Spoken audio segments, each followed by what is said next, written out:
Thank you, Michael. Good morning. As your bulletin says, I am Pastor Jeff Logan. It doesn't lie. I am one of three co-pastors and also the executive director of Grace Street Ministry. We're a very small nonprofit that works with the homeless on the streets of Portland. And I want to thank you guys right off the bat for gathering 200 pairs of white socks. And I have to tell you, white is perfect. I try to give people black socks on occasion. They glare at me and say, I can't wear black socks. I have as yet to figure out why, but you guys intuited it beautifully, so I appreciate that.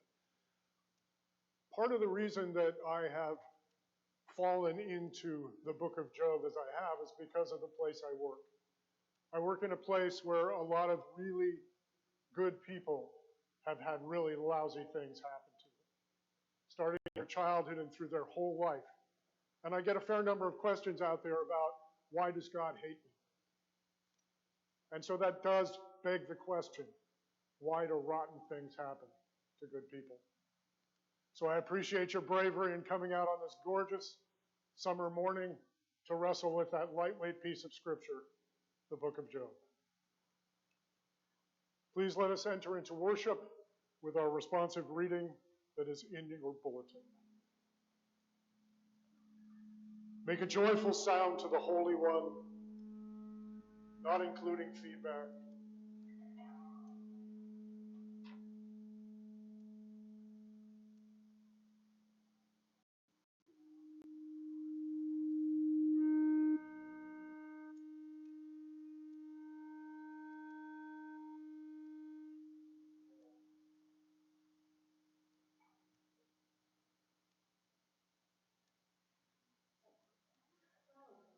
And here I thought it was good luck because I have the same clock. Apparently not. Make a joyful sound to the Holy One. Let the earth rejoice. How awesome are your works, O Sovereign. Creation groans under the pressure of war, environmental abuse, and communal disconnection. We cry out to you, present God, and you hear and respond. You turn our mourning to movement and stir our souls to action and to rest. Everlasting God, we will give thanks and praise you, for you clothe us in peace and joy and peace. Please stand as you're willing and able. Our opening hymn is number 21, Immortal, Invisible, God Only Wise.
This morning's scripture reading, as Pastor Jeff told us, is from the book of Job, chapter 1, verse 1, and chapter 2, verses 1 through 10.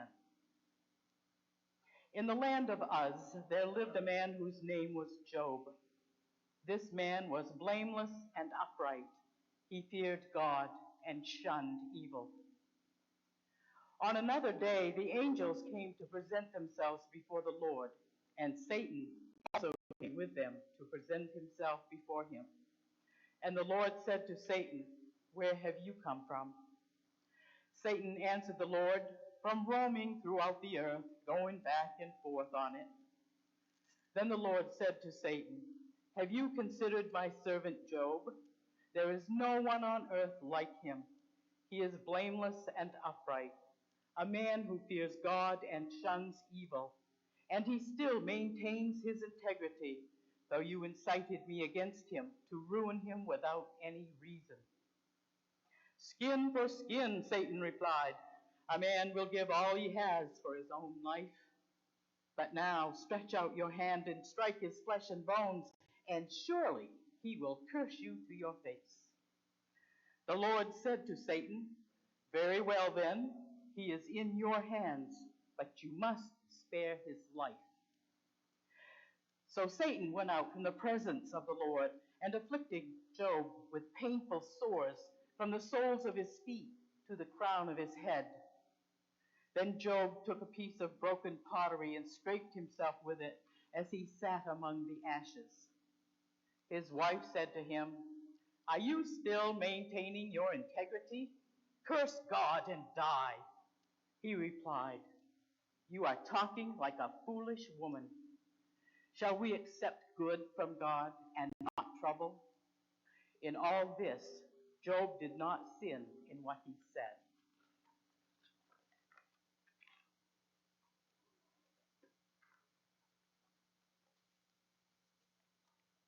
It was back in October of last year. I was scheduled to preach at a small church out on Bailey Island. And when I first checked out the lectionary readings for that morning on the Vanderbilt University website, it listed the reading from the book of Job as one of the first two readings. After I sat with the reading, the one that Nancy just so capably read, I was drawn into that impossible question of why bad things happen to good people. Something that my work plops into my path with remarkable regularity. I might very well have let that go for another day, but in the week that preceded the Sunday I was to preach on both the street and in my acupuncture practice, I got a 1-2 punch that ramped up the intensity on the suffering scale. The street is full of challenging scenarios, as I'm sure you can imagine, but in this case, it was a woman I knew well.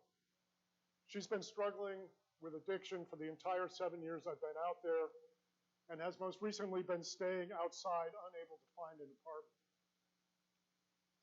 When she called, at that time back in October, she was currently in the quarantine shelter at the Fairfield Inn, having been directly exposed to COVID and starting to experience symptoms. She was crying, she was despairing, but said that she'd been clean for several days and she just really wanted to stay that way. But that it was so very hard. Her boyfriend, rather than being supportive, was continuing to be nasty to her, accusing her of wanting to get back to prostitution, constantly checking her phone for imagined Johns, and calling her all sorts of hateful names. But prostitution had never been her choice. Her previous boyfriend had forced her into it, and he kept all the money that she brought in for himself. So here she is, stuck in a motel room, sick with COVID, trying to stay clean and build a new life, while all the while her supposed paramour is accusing her of everything he can dream up, and she can't even get any cigarettes, the only comfort that she really has left. And on top of all that, she found out that when she went into quarantine, her mom received her disability check, basically took all the money, and moved into a crack house. This all spilled out in a tear-filled rant over the space of about 10 minutes. All I could offer was an ear, compassion, encouragement, and the promise that I'd drop by a couple of Dunkin' cards when I had a chance. And then the following Friday, my normally placid acupuncture practice intensified significantly. I had just reconnected with an old patient who, though only 56 years old, has been dealing with chronic back pain for over a decade. But when I saw him again, he'd had a stroke. That has left him with significant weakness on his left side. He's been experiencing cardiac issues that have caused him to pass out randomly. And his pain is ramped up so significantly that not even a relatively regular high dose of morphine can touch it. He has to force himself to eat, chronic headaches, and hardly sleeps at all. He has good support from his parents, but his partner has all but absented herself from his care. He really just wants to die. He's even considered how he might do it. Just take all his meds at once. That would be the plan of choice. He doesn't want to use a firearm and leave others to clean up the mess. And then in my staff meeting the following Monday, one of our co-pastors lamented a situation in which someone was suffering terribly, and she just so fervently wished that she could fix it, even though all of us who do this work know that that is essentially impossible. Nor is it our job. Our job, as sometimes frustratingly insignificant as it feels, is to just be with. To sit with the pain, to listen to stories, and to absolutely categorically refuse to ever look away. That could be a real challenge. But as we'll see from Job's friends in the story, the fix-it mentality is completely wrong in situations of extremity. To fix is human. To bear witness is divine. Or to put it another way, the need to fix is in service of our ego. The ability to sit quietly with the broken is in service to God. Unless you think those couple of weeks in October were an aberration, just last Thursday I went out and two people burst into tears as they talked about the people close to them had died, both from severe head injuries sustained in accidental falls.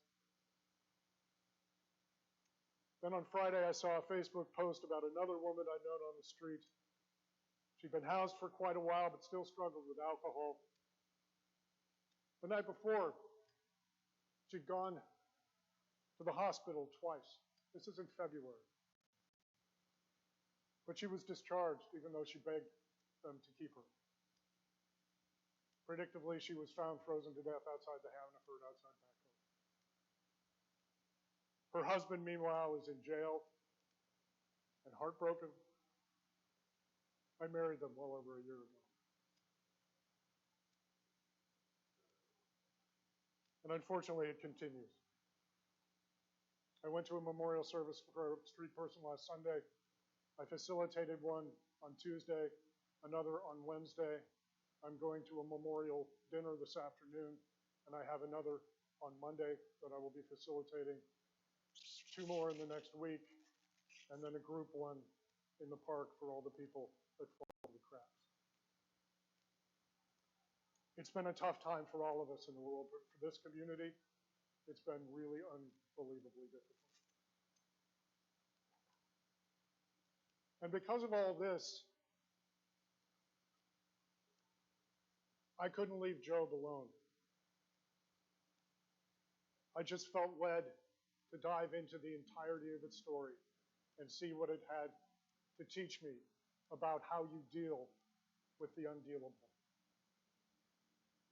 And whenever I feel led, I always remind myself that it's generally a really bad idea not to go where God leads. I always think of Jonah. God told him to go some, he ran in the opposite direction, hopped on a boat. They figured out that the bad luck was brought by him, chucked him overboard, and he was swallowed by a whale. Doesn't go well when you don't do what God asks. But for Job, There is the much more complicated narrative that things don't go well for him through no fault or transgression of his own. As I said, I'm going to work through the entire book, not just the piece that we read today. This is a parable. This is a fable. And I don't believe it has the power to address these difficult questions if it's cut into pieces. So fasten your seatbelts. Here we go. The book starts, like all good fables start, with once upon a time. Or in this case, there once was a man from the land of Uz whose name was Job. And very quickly, we end up in the challenge that Satan poses to God, that Job is only righteous because God rewards him. What would he do if God chose to strike him instead? God allows the Satan to take everything from him, but not harm Job himself. So Job loses his wealth, his animals, all his children. And when Job's faith is unshaken, the Satan ups the ante and says to God that if he were to inflict suffering on his body, Job would certainly turn on God. So God allows the Satan to afflict Job, but with the caveat, as you heard, that he spare his life. Quote, so Satan went out from the presence of the Lord and inflicted loathsome sores on Job from the sole of his foot to the crown of his head. Job took a potsherd with which to scrape himself and sat among the ashes. One important thing to note, the Satan in this story is not the Satan of the New Testament. It's not the red guy with the horns and the pointy tail. This person is actually one of God's minions, literally translated as the Satan, whose job it is to see what humans are doing on earth and to accuse those who may be falling short in their fealty to the Creator. So God allows this to occur, but he is neither the instigator nor the one who carries it out. Regardless of this caveat, however, I think this is probably the section of the story that led Virginia Woolf to write to a friend, I read the book of Job last night. I don't think God comes out of it well. And Job's wife would probably agree. As she says to him, do you still persist in your integrity? Curse God and die. And although Job does rebuke her and says, shall we receive the good at the hand of God, not the bad, it is not long before he is wishing, like my patient, that he would die. Or even like George Bailey in It's a Wonderful Life, that he had never been born. Quote, let the day perish wherein I was born, and the night in which it was said, there is a man-child conceived. Let the day be darkness. Let not God regard it from above, neither let the light shine upon it. Let darkness and the shadow of death stain it. Let a cloud dwell upon it. Let the blackness of the day terrify it. End quote. As you all know, Job doesn't die because it's time for his really useless friends to show up and try to fix things, generally by bragging about their own wisdom with their egos firmly in charge and assigning blame to Job for his predicament. Job, in response, metaphorically lawyers up and demands that God tell him what he has done to deserve this treatment. And then his last friend, the youngest, basically lambasts Job for presuming to question God. Finally, after a lot of posturing and babbling that does Job no good at all, God finally has had enough and decides to show up. I sort of imagine him sitting up in heaven with a bemused look on his face, wondering when these silly humans will stop talking inanities until finally his patience wears incredibly thin and he decides to put a stop to it. He says to Job quite simply, where wast thou when I laid the foundations of the earth? Declare if thou hast understanding. Who hath laid the measure thereof, if thou knowest? Or who hath stretched the line upon it? Whereupon are the foundations thereof fastened? Or who laid the cornerstone thereof? When the morning stars sang together, and all the sons of God shouted for joy. .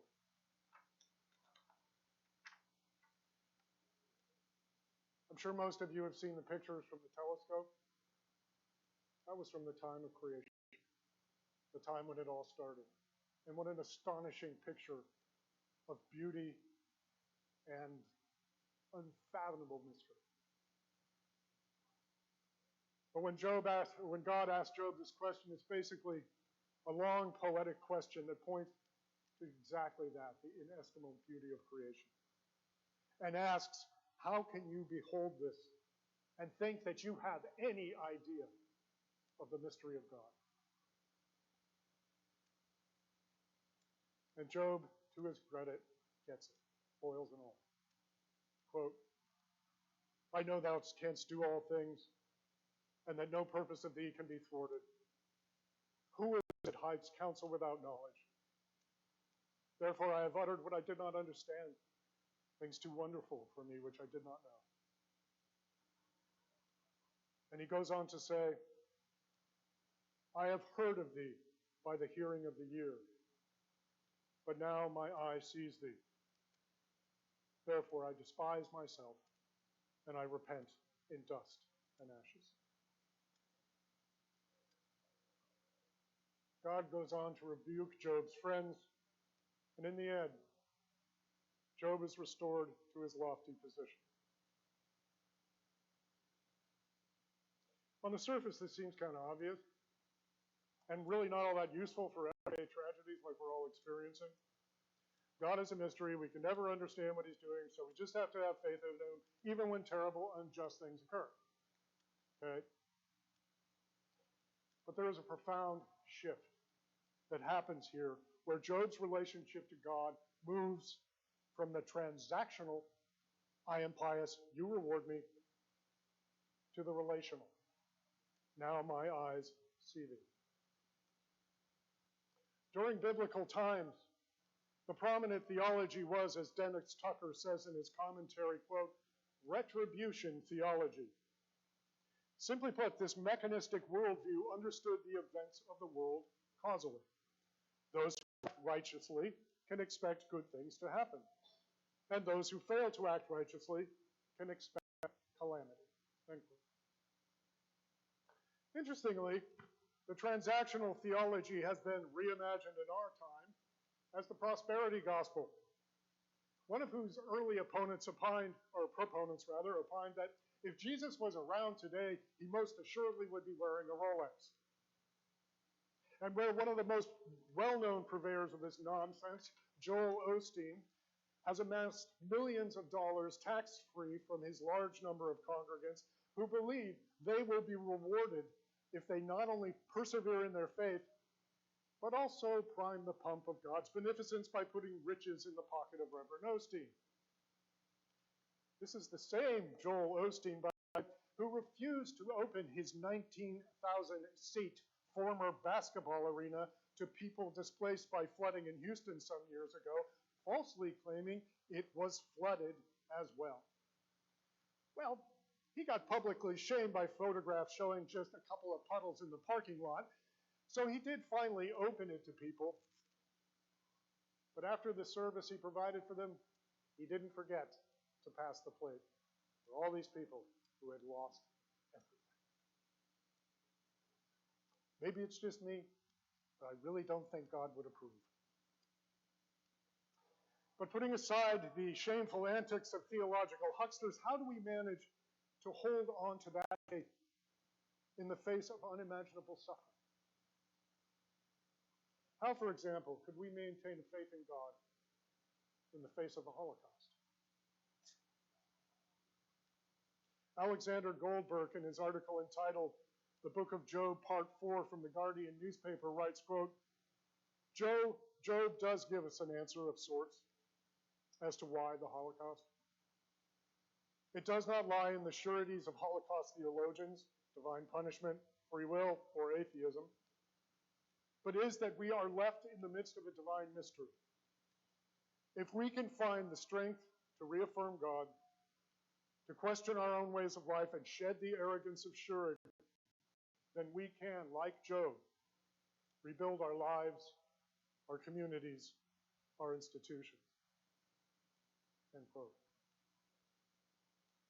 Again, we must put aside our human ego in order to see the face of God, save ourselves, and salvage creation.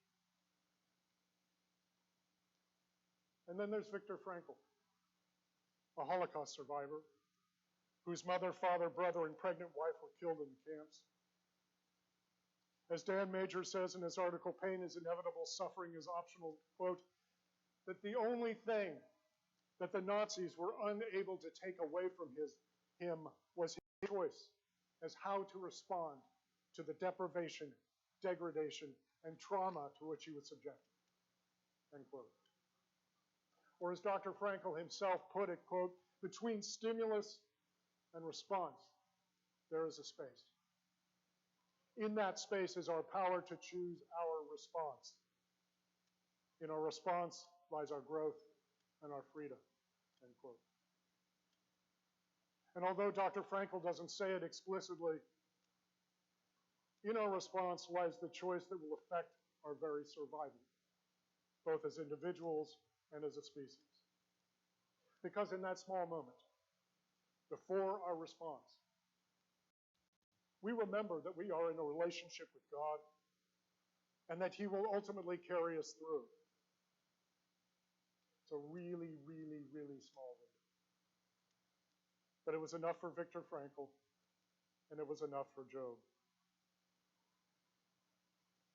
And it was enough for my daughter, Maddie, although she'd used different language to describe it.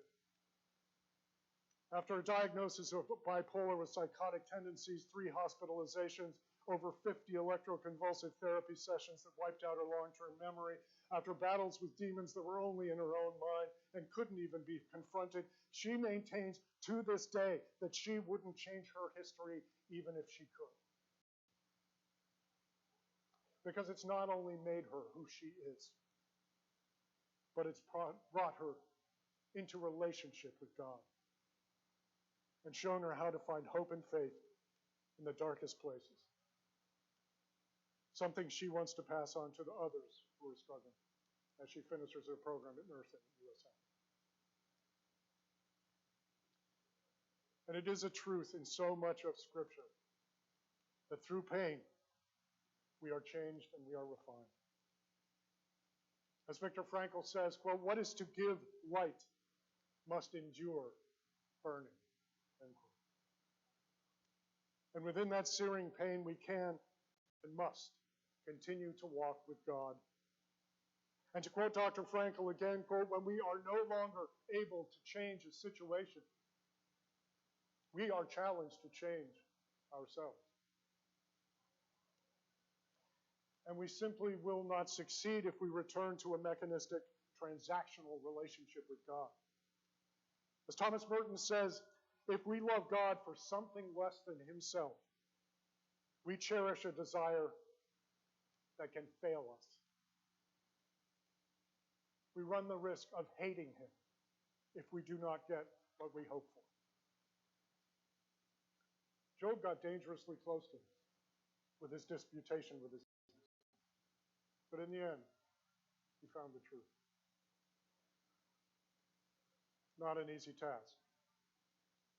But no one said the journey back to union with God would be uneventful. It is certainly not for the faint of heart. Or as my daughter Maddie puts it, faith and hope are not for wimps. And in those small moments between the onset of pain and our reaction, may we always remember faith and hope, the twin pillars that will carry us through any trouble. In fact, it's all we really have to bring to the street and those experiencing homelessness. And remarkably, even counterintuitively, it's enough. I try and remember that when I talk to my struggling patient or the woman at the quarantine shelter, and I try to bring comfort in the face of existential loss. Maybe just listening opens that window between stimulus and response just a little wider so that God can sneak in before it slams shut. I remember one day talking to a gentleman on a bench outside the Preble Street offices. We weren't talking about much. He was just telling me about his day. When he got up to leave, he said, "I love talking to you. You're always so calm. It makes me more relaxed." Never, ever underestimate the simple power of showing up. But at the end of the day, when I think of Job sitting on his hill of ashes covered with sores, having lost everything, but admitting to God that he spoke foolishly and could not possibly understand the vast unknown that is the divine. And then I think of Reverend Osteen tooling down the boulevard in his Rolls Royce, flashing a grin whose cosmetic dentistry bill could put a poor man's child through college on his way to his $10 million tax-free million. I have to offer a really tiny piece of advice. Don't be like Job. Be like Job. Amen and blessed be. Please stand as you're willing and able. Our next hymn is printed in your bulletin, "Be Still My Soul."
Hallowed be thy name. Thy kingdom come, thy will be done, on earth as it is in heaven. Give us this day our daily bread, and forgive us our debts as we forgive our debtors. And lead us not into temptation, but deliver us from evil. For thine is the kingdom, and the power, and the glory forever. Amen.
guys' website before I came here to check things out. I was really impressed that one of the main pillars of what you do is service for those less fortunate. And that unfortunately requires a little bit of work as to when to pull off. So we've come to that moment in the service where we ask you to support the work of this church, whether the yellow basket at the back, or if you're watching this online, you can donate via the donate button on the website, or you can send a check to the activity. And thank you all for your generous support of this ministry.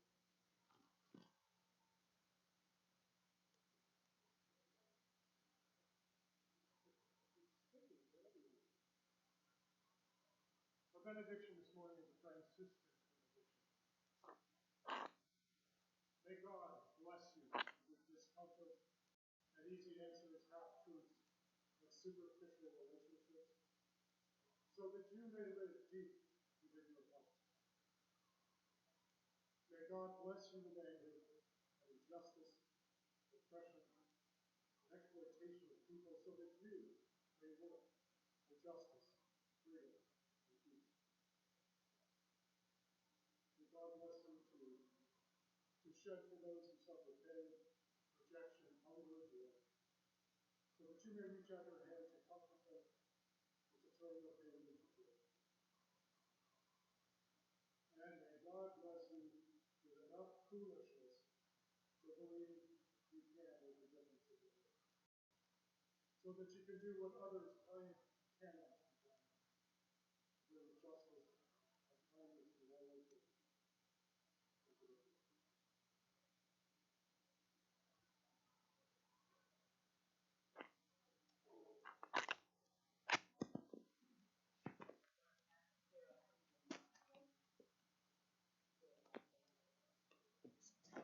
Post-Lou. What do you got, Brenda? My garden is, despite being attacked by an animal and chewing up a lot of that good lettuce that I shared with you, I was able to fix the switch charges for them. So help us out. Yes, Judy. Even though the bulletin says there is line in this week, there is not. So pray for the boy. She's actually going to take a vacation. Yeah, like first time ever. And as Pastor Jeff mentioned, that all those socks that you all collected for the Grace Street mission, what a wonderful job you did. And in the bulletin also, it says that Brenda has shopping cards available. And coming up, August 7th, Reverend Joanne Painter will be joining us. So I hope you come and listen to her. And there's a supper coming up. What, is that August 13th? August 13th, be ready. Saturday the 13th for supper. And any others? Then Michael, the post.